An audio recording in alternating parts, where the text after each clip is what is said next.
সমুদ্র সবসময়ই মানুষের কাছে এক রহস্যময়। তার গভীরে লুকিয়ে থাকা দ্বীপগুলো শুধু মাটি আর জলের টুকরো নয়, বরং আমাদের মনের গোপন কথা, ভয় আর অজানা গল্পের আড়াল। কোথাও এক দ্বীপে রয়েছে এমন গাছপালা যা পৃথিবীর আর কোথাও দেখা যায় না। কোথাও এক ধ্বংসস্তূপে মিশে আছে স্বপ্ন আর ধ্বংসের গল্প। মাটির নিচে লুকিয়ে আছে হাজার হাজার বছরের পুরনো ধন। কোথাও সমুদ্রের মাঝে মৃত্যুর শহর, আর কোথাও এক ছোট্ট মেয়ের আত্মা হাজার হাজার ভাঙা পুতুলের মধ্যে নিজের আশ্রয় খুঁজে নিয়েছে। এই দ্বীপগুলো শুধু ভূখণ্ড নয়, এ যেন মানবজাতির সবচেয়ে গভীর রহস্যের ভাণ্ডার। তাই আজকের ভিডিওতে তোমাদের নিয়ে যাব পৃথিবীর সবচেয়ে রহস্যময় 5টি দ্বীপে, যেখানে প্রতিটি ঢেউয়ের সাথে জেগে ওঠে এক নতুন গল্প। নতুন বন্ধুরা সাবস্ক্রাইব বাটনে প্রেস করে পাশে থাকা বেল নোটিফিকেশন অন করে রাখবেন। তাহলে চলো শুরু করা যাক এই রহস্যময় যাত্রা। নাম্বার 1, সোকোত্রা দ্বীপ। বন্ধুরা, কল্পনা করো একটি দ্বীপ যেখানে পা রাখলেই মনে হবে তুমি পৃথিবী ছেড়ে অন্য কোনো গ্রহে চলে এসেছো। আরব সাগরের ইয়েমেনের কাছে অবস্থিত এই সোকোত্রা দ্বীপকে বলা হয় এলিয়ান দ্বীপ। কেন জানো? এখানকার ভূদৃশ্য, গাছপালা, প্রাণীজগৎ সবকিছুই যেন পৃথিবীর নয়। প্রথম পা রাখলেই তোমার চোখ পড়বে ড্রাগনস ব্লাড টির দিকে। এই গাছের কাণ্ড ছোট আর ডালপালা ছড়িয়ে আছে ছাতার মতো। দূর থেকে দেখলে মনে হবে কোনো ভিন্ন গ্রহী মহাকাশযান মাটিতে উল্টে পড়ে আছে। আর যখন এই গাছের রজন বের হয় তা দেখতে লাল রক্তের মতো।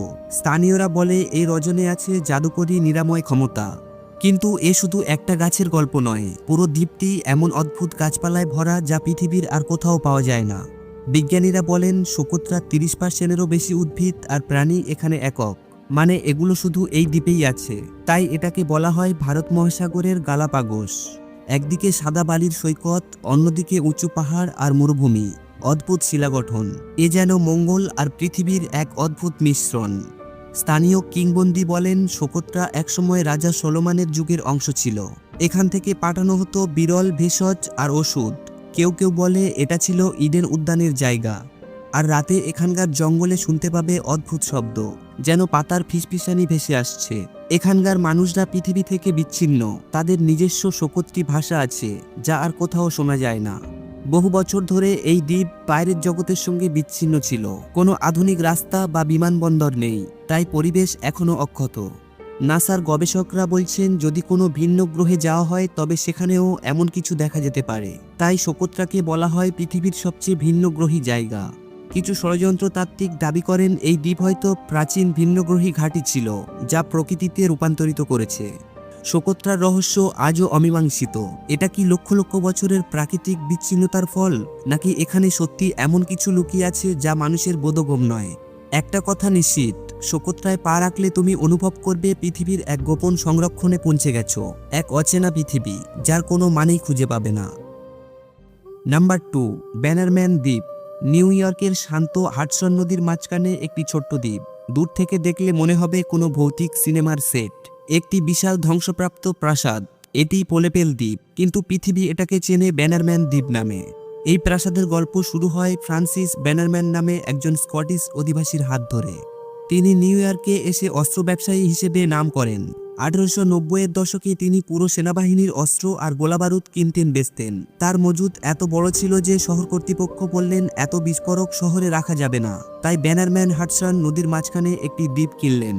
1901 সালে তিনি তৈরি করলেন এক বিশাল প্রাসাদ। কিন্তু এটা কোনো রাজপরিবারের জন্য নয়, বরং তার বারুদ, কামান আর পুরনো অস্ত্র মজুতের জন্য। এই প্রাসাদ মধ্যযুগীয় শৈলীতে এত জমকালো ছিল যে লোকেরা এটাকে বলতো আমেরিকান মিমি স্কটল্যান্ড। নাম হলো ব্যানারম্যান আইল্যান্ড আর্সেনাল। কল্পনা করো, একজন মানুষের ব্যক্তিগত আস্ত্রাগার, একটি পুরো দ্বীপ। কিন্তু এই দ্বীপের অন্ধকার উন্মোচিত হয় 1920 সালে। হঠাৎ এক বিশাল বিস্ফোরকে প্রাসাদের পুরো গোলাবারুদ ফেটে যায়। 200 পাউন্ডেরও বেশি বিস্ফোরক দেওয়ালে গর্ত করে দেয়। লোকেরা বলতে শুরু করলো এই জায়গা অভিশপ্ত। 1960-এর দশকে আরেকটি অগ্নিকাণ্ড প্রাসাদটিকে আরও ধ্বংস করে ফেলে। আজ এটি শুধু ধ্বংসস্তূপ। স্থানীয় জেলেরা বলে রাতে দ্বীপের পাশ দিয়ে গেলে শুনতে পাবে পায়ের শব্দ, চিৎকার, এমনকি কামানের গোলাগুলির আওয়াজ। কেউ কেউ বলে ব্যানারম্যানের আত্মা এখনও তার প্রাসাদ আর আস্ত্রাগার পাহারা দিচ্ছে। আজ এই দ্বীপ একটি সংরক্ষিত স্থান। গাইডেড ট্যুর আছে, কিন্তু প্রাসাদের ভিতরে ঢোকা কঠোরভাবে নিষিদ্ধ, কারণ এটি এখন বিপজ্জনক। ব্যানারম্যান দ্বীপ শুধু একটি পরিত্যক্ত প্রাসাদ নয়, এটি একজন মানুষের স্বপ্নের ধ্বংসস্তূপ। যিনি একটি দ্বীপে নিজের আস্ত্রাগার তৈরি করেছিলেন। কিন্তু আজ শুধু নীরব দেয়ালগুলো দাঁড়িয়ে আছে, প্রতিটি পদচারীকে ভাবতে বাধ্য করে এই প্রাসাদ একসময় জীবন্ত ছিল। Number 3, Oak Island. কানাডার নোভা স্কটিয়ার কাছে আটলান্টিক মহাসাগরের একটি ছোট্ট দ্বীপ। দেখতে সাধারণ, কিন্তু এটি ধনশিকারী, অভিযাত্রী আর ঐতিহাসবিদদের জন্য এক রহস্যময় আকর্ষণ, যেখানে 20 বছরেরও বেশি সময় ধরে মানুষ খুঁজছে এক লুকানো গুপ্তাধন। কিন্তু রহস্য আজও অমীমাংসিত। 1795 সালে 3 জন স্থানীয় ছেলে, ড্যানিয়েল ম্যাগেনিস আর তার 2 বন্ধু, দ্বীপে ঘুরতে গিয়ে একটি ওক গাছের নিচে তারা মাটি ডুবে থাকতে দেখে। কৌতূহলে তারা খনন শুরু করে। 10 ফুট নিচে একটি কাঠের প্ল্যাটফর্ম, 20 ফুট নিচে আরেকটি, 30 ফুটেও আরেকটি। মনে হলো কেউ ইচ্ছাকৃতভাবে এই গর্ত তৈরি করেছে। এটাই বিখ্যাত মামি পিট। গুজব ছড়ালো যে এখানে ধন লুকানো আছে। কেউ বলল এটা জলদস্যু ক্যাপ্টেন কিড বা ব্ল্যাক বিয়ার্ডের ধন, কেউ বলল ব্রিটিশ মুকুটের হারানো ধন। কিন্তু 90 ফুট গভীরে গিয়ে গর্তটি হঠাৎ পানিতে ভরে যায়। মহাসাগরের কোনো লুকানো সুড়ঙ্গ থেকে পানি ঢুকে খনন অসম্ভব করে দেয়। এই জলাবদ্ধতার ফাঁদ আজও সব খননকারীদের জন্য বাধা। মনে হয় ধনের রক্ষক একটি জটিল ফাঁদ তৈরি করেছে। ওক দ্বীপে পাওয়া গেছে পুরানো মুদ্রা, নারকেলের আঁশ, যা এখানে প্রাকৃতিকভাবে হয় না, অদ্ভুত প্রতীক লেখা পাথরের স্ল্যাব আর একটি ছোট্ট সোনার চেইন। কিন্তু গুপ্তধনের প্রকৃত প্রমাণ এখনো নেই। একটি ভবিষ্যদ্বাণী বলেন 7 জন মারা গেলেই ধন পাওয়া যাবে। এখনো পর্যন্ত 6 জন মারা গেছেন, তাই অনেকে এটাকে বলে অভিশপ্ত দ্বীপ। TV series the curse of Oak আইল্যান্ডে আধুনিক প্রযুক্তি, ground penetrating radar, filling machine, ডুবুরি সব ব্যবহার করা হয়েছে, কিন্তু ধন এখনো লুকিয়ে আছে। এটা কি সত্যিই গুপ্তধন, নাকি একটি প্রাকৃতিক সিংহল? ওক আইল্যান্ড পৃথিবীর সবচেয়ে রহস্যময় দ্বীপগুলির একটি। হয়তো একদিন এর গোপন রহস্য উন্মোচিত হবে। নাম্বার 4, হাসিমা দ্বীপ। জাপানের নাগাসাকির উপকূলে একটি ছোট্ট দ্বীপ হাসিমা, কিন্তু পৃথিবী এটাকে চেনে যুদ্ধজাহাজ দ্বীপ নামে, কারণ দূর থেকে এটি দেখলে একটি বিশাল যুদ্ধজাহাজের মতো। আজ এই দ্বীপ খালি, জনশূন্য, ভাঙা কংক্রিটের ভবনে ভরা। মনে হয় এখানে কখনো জীবন ছিল না। কিন্তু একসময় হাসিমা ছিল পৃথিবীর সবচেয়ে জনবহুল স্থানগুলির একটি। 1880-র দশকে মিৎসুবিশি এখানে কয়লা খনন শুরু করেন। ধীরে ধীরে একটি ভাসমান শহরে পরিণত হয়। কল্পনা করো, একটি ছোট্ট দ্বীপে 5000-এরও বেশি মানুষ একসাথে থাকতো। বাড়ি, স্কুল, হাসপাতাল, বাজার সবই ছিল। ভবনগুলো এত কাছাকাছি যে মানুষ আক্ষরিক অর্থে একে অপরের উপর সাজানো জীবনযাপন করত। কিন্তু এই দ্বীপে আছে এক অন্ধকার রহস্য। দ্বিতীয় বিশ্বযুদ্ধের সময় জাপান এখানে হাজার হাজার কোরিয়ান আর চীনা জোরপূর্বক শ্রমিকদের কয়লা খনিতে কাজে লাগান। বিপজ্জনক ট্যানেল, অতিরিক্ত তাপ আর নিরাপত্তার অভাবে অনেকেই প্রাণ হারান। বলা হয় তাদের আত্মা আজও দ্বীপের ফাঁকা করিডোরিতে প্রতিধ্বনিত হয়। 1974 সালে তেল কয়লা স্থান নিলে খনি বন্ধ হয়, আর দ্বীপটি হঠাৎ খালি হয়ে যায়। মানুষ সব ফেলে চলে যায়। সমুদ্রের বাতাস আর ঝড়ে ভবনগুলো ভাঙতে শুরু করে, আর হাসিমা হয়ে যায় এক ভুতুড়ে শহর। আজ এটি ইউনেস্কোর বিশ্ব ঐতিহ্যবাহী স্থান। মাঝে মাঝে পর্যটকদের আসার অনুমতি দেওয়া হয়, কিন্তু স্থানীয়রা বলে রাতে এখানে গেলে শুনতে পাবে পায়ের শব্দ, খনি শ্রমিকদের চিৎকার, শিশুদের কান্না, যেন পুরনো জীবন দেয়ালের ভিতরে আটকে আছে। হাসিমা একদিকে শিল্পের প্রতীক, অন্যদিকে মানুষের কষ্ট আর ভুতুড়ে স্মৃতির এক ভয়ানক সাক্ষী। নাম্বার 5, ইসলা দে লাস মুনেকাস। মেক্সিকোর জর্জে মিলকো খালের মাঝে একটি ছোট্ট দ্বীপ, ইসলা দে লাস মুনেকাস বা পুতুলের দ্বীপ। গাছ আর কুঁড়ে ঘরে ঝুলছে হাজার হাজার ভাঙা পুতুল। তাদের ফাঁকা চোখ আর ভিন্ন ভিন্ন শরীর দেখলে রক্ত জমে যায়। এ যেন জীবিত আর মৃতর মাঝে এক অদ্ভুত সীমানা।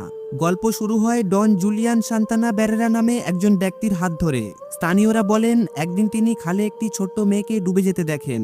তিনি বাঁচাতে ঝাঁপ দেন, কিন্তু বাঁচাতে পারেননি। পরের দিন তিনি পানিতে একটি পুতুল ভাসতে দেখেন, সম্ভবত সেই মেয়েটির খেলনা। তিনি পুতুলটি তুলে গাছে ঝুলিয়ে দেন শ্রদ্ধা হিসেবে। কিন্তু এখান থেকেই গল্পটা অদ্ভুত হয়ে যায়। বেরেরা বিশ্বাস করতেন মেয়েটির আত্মাকে শান্ত করতে হবে। তিনি পুতুল সংগ্রহ শুরু করলেন, আবর্জনার পাত্র থেকে, বন্ধুদের কাছ থেকে। ভাঙা অঙ্গ, শিরচ্ছেদ পুতুল, ফাঁকা চোখের খেলনা, এগুলো তিনি কুঁড়ে ঘরে ঝুলিয়ে রাখতেন। তিনি বিশ্বাস করতেন এই পুতুলগুলোতে মেয়েটির আত্মা বা তার স্মৃতির ছায়া আছে। 50 বছর ধরে তিনি এই কাজ করে গেছেন। রাতে তিনি দেখতেন পুতুলের চোখ নড়ছে, হাত পা কাঁপছে, ফিসফিসানি শোনা যাচ্ছে। কেউ বলে শিশুকণ্ঠে, আমার পুতুল ফিরিয়ে দাও। 2001 সালে 80 বছর বয়সে বেরেরা ডুবে মারা যান অদ্ভুতভাবে, সেই খালের কাছে যেখানে মেয়েটি ডুবে গিয়েছিল। তার মৃত্যুর পরও পুতুলগুলো ঝুলে আছে। তার ঘর আর জমি যেন এক ভুতুড়ে জাদুঘর। রোমাঞ্চপ্রিয় পর্যটকরা এখনো এখানে ভিড় করেন, কিন্তু অনেকে বলে আসল পুতুল কমে গেছে, অনেক নকল পুতুল যোগ করা হয়েছে। সেই মেয়েটি কি সত্যিই ছিল? ব্যারেরা কি দেখিয়েছিলেন? পুতুলের নড়াচড়া, ফিসফিসানি এগুলো কি সত্যি, নাকি অপরাধবোধ আর লোককাহিনীর ফল? এই দ্বীপগুলো শুধু পুতুলের প্রদর্শনীয় নয়, একজন মানুষের বিশ্বাস আর অপরাধের স্মৃতিস্তম্ভ। এই দ্বীপ শেখায় মানুষের হৃদয়ে ভয় আর বিশ্বাস কতটা গভীর হতে পারে। ইসলা দে লাস মুনেকাসের রহস্য কি কখনো পুরোপুরি খুলবে, নাকি এটি চিরকাল কিংবদন্তি হয়ে থাকবে?